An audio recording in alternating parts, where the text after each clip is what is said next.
حبايبي عاملين ايه النهارده؟ ان شاء الله هنعمل مع بعض كشري بلبن. احلى كشري بلبن هتدوقيه في البيت. اهو زي ما انتم شايفين كده معلقتين سمنه، وننزل بالجلاش مقطعينه كده قطع صغيره. زي ما انتم شايفين نحمره كده ونحط عليه حبه سيرم.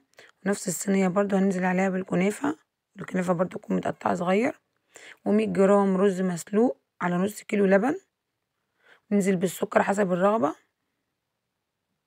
ومعلقتين نشا. وكيس فانيليا. ولو عندك اي فواكه بقى موز فراولة تقطعيهم برضو تنزلي عليهم بسيرم كده. ناخد كده الكنافة تحت، ونحط عليهم الرز بلبن اللي احنا عملناه. ونجيب اي صوص اللي انت عايزاه، كراميل، شوكولاتة. نحط الفاكهة من فوق وننزل عليهم من فوق كده على الوش بالجلاش اللي احنا حمرناه. وكلي بقى احلى رز بلبن يا ست الكل من ايدك في البيت. ولا اسعار غالية ولا حاجة، وحاجة فيها بركة وخير من عند ربنا كده. عايزاكي بقى كده تعملي لي لايك وشير، تفعلي زر الجرس عشان يوصلك كل جديد. السلام عليكم ورحمة الله وبركاته.